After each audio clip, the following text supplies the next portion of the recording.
Hey there, how's it going? It's April 18th, 2011. It's 15 minutes into the day, and I know I'm not necessarily doing the best job in terms of cinematography or whatnot, but just kind of wanted to be horizontal in my bed, off my feet, relaxed, warm, and feeling safe. Um, I this might be too much information, but I just puked.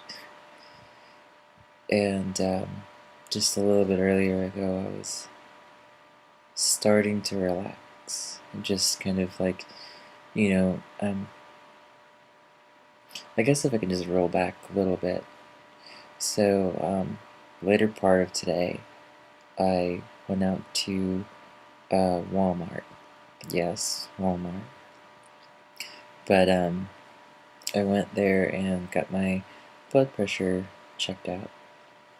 And that's something that I just generally do, just get my pressure checked out, because one of the things about being on hormone therapy with estrogen and testosterone blockers is that the combination lowers my blood pressure, and then there's a certain threshold where if a person's blood pressure is too low to begin with, they generally aren't prescribed hormone therapy.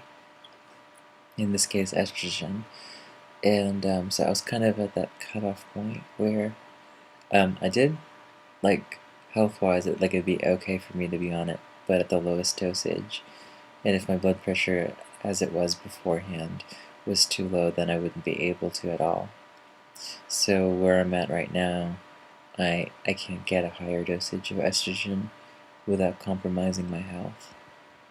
So, and, perhaps that's, a good thing, because, as far as with where I'm at, I'm happy. I'm happy with all the things and all the combinations and the balance of hormone therapy and my body and my mind and whatnot. So I get my blood pressure checked just to make sure it's not going too low, and also, because it generally doesn't go that high. But I, trying to make sure it doesn't drop too low, otherwise um, there are times where I do feel kind of a loss of, I wouldn't say loss of feeling, but I do feel like I need to raise my levels a little bit. And I kind of do that through exercise to some degree, but mostly through diet. So I got my blood pressure checked out, and I was 117 over 70. So that's like right at the threshold, right before it's pre-hypertension, just like a few more notches up, and then it's pre-hypertension, pre-high blood pressure readings. So for me, that's where I normally read it at about 100, going from 100 to 117. With my systolic blood pressure, that kind of says a lot. And I've been through a lot of stress this past week. So today was one of the first days in a long, long, long, long time where I felt like the day was just kind of being nice to me and cradling me in its arms and being like, "Here you go, baby. Here's a nice day. Let me, like, give you nice things." And, Anyways, strange metaphor. But, so through this day, I've been able to kind of just find comfort and friendship and just bonding, which was really nice.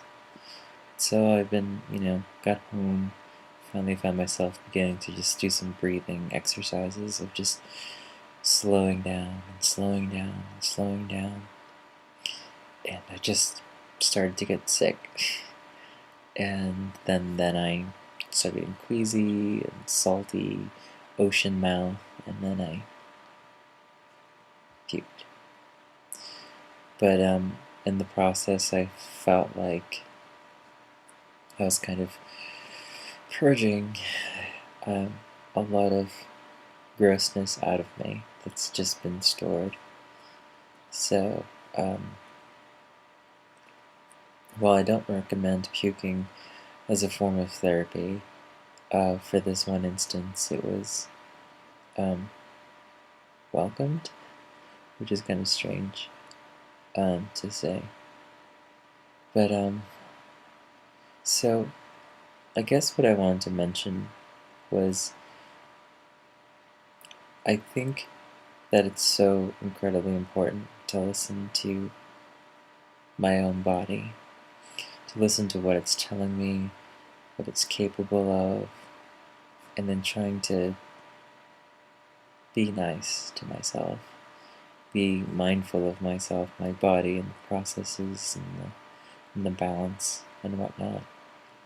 Because there's a lot of things that are coming into play with hormone therapy and just being a human being with so many different systems all functioning at the same time.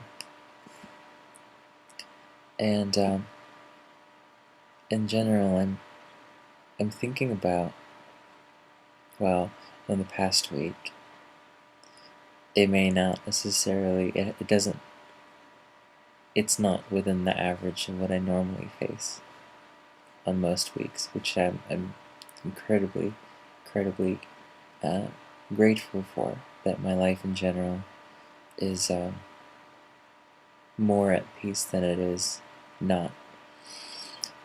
But there is always the constant anxiety of wondering if I'm passing, if I'm being, if I'm able to not only be safe, but to be treated as a woman, to be recognized as a woman out of respect. And so it turns into a really nasty cycle that just spins around in itself over and over again, faster and faster. And it's overwhelming. Then, of course, as I've mentioned before, then there's the other realm as a trans woman, having to deal with how to handle men who, in general, like, I'm just going to say it straightforward, it's just the majority of people are men who kind of give me unwelcome stares, catcalls, honks when they're driving by or whatnot. And there are a lot of things that come into play, but so there's just multiple tiers of struggles that I encounter pretty frequently. But I carry that with me. I carry that wherever I go, and then I try my best to set it down and kind of live within the context of my day. Are things going alright at work? Am I enjoying this cup of coffee? Am I enjoying my little victories here and there? Am I sitting down and having this conversation with this friend and just being here now? And so, like, I am able to manage that. But over the course of time, I find myself still having those, basically carrying that garbage, that feeling of anxiety. It doesn't necessarily go away. Sometimes it's reduced, but it's still carried in some form. And so, after all these things that have happened this past week, it's almost like the year and a half of being out. It's a little bit more than a year and a half, but all that has just been kind of been purged. And I feel like I'm coming back into myself. So I do think it's important to be able to take my own anger and frustrations in a way that's constructive, such that I speak out, or file a police report, or I make videos, or I write about it, or I speak to other women and I'm able to connect and bond and share. But it's gotten to the point where it has been consuming and has taken over me, and has made me fall into a tailspin of negativity. And that to me is just where it's so damaging and truly, truly harmful. So I think about other trans women out there, or trans folks in general, or women who are cisgendered. It's a crazy world out there, and I think that it's kind of strange to talk about your emotions and bring your feelings out, and talk about these vulnerabilities and these forms of oppression or anxiety and how overwhelming they can be. And I guess what I want to say is, like, where in my day can I find peace? Where can I find the ability and the time to care for myself? And the truth is, it's in very small, sporadic moments throughout the day. And that's an issue. And it needs to happen more frequently. There has to be more points in my day where I can let my guard down and relax and be okay with myself and be creative and be open to positivity. And so I guess I want to just say this to all these folks, to everyone out there. Be sure to listen to your body. And there's just so much to process. There's just so much crap out there. But it all begins with maybe some breathing or taking some time to yourself.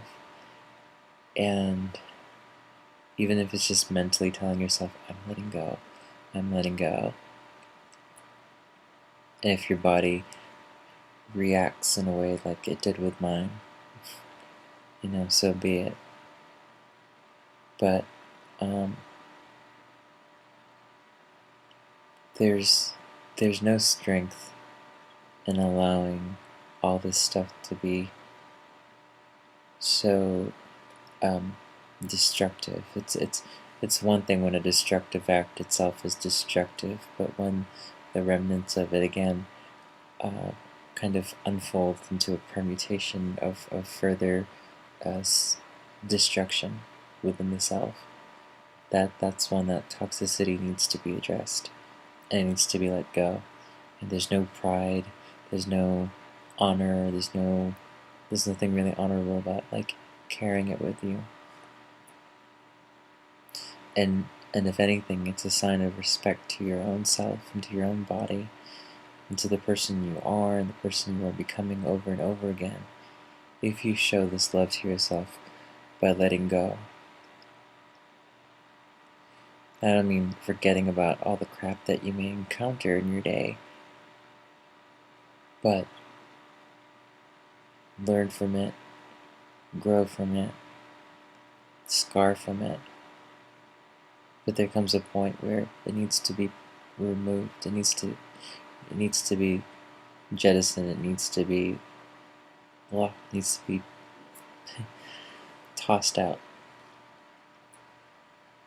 So it may be overwhelming. It may make you dizzy. It may make you throw up. It may make you sick to your stomach, to kind of just embrace what you're encountering every single day and then letting it go.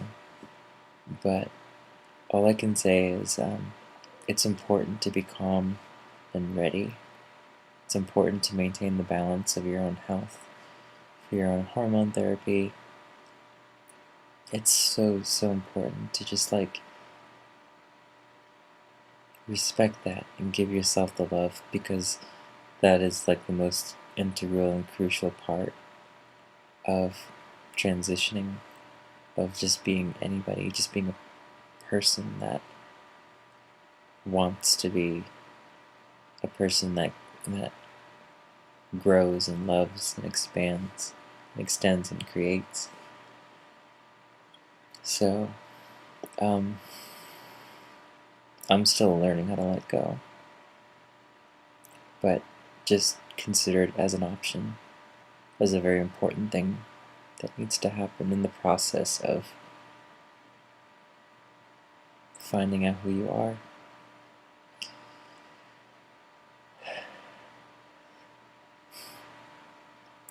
So thanks for tuning in, and I hope that to some degree that this may at least shed some light on my own experiences. It may be helpful to you or to others, but just know that a lot of us are struggling, and that those struggles can be best met with a clear mind, a calm heart, and embracing some peace. Alright, well, I'm gonna click this button and go to sleep. Alright, take care.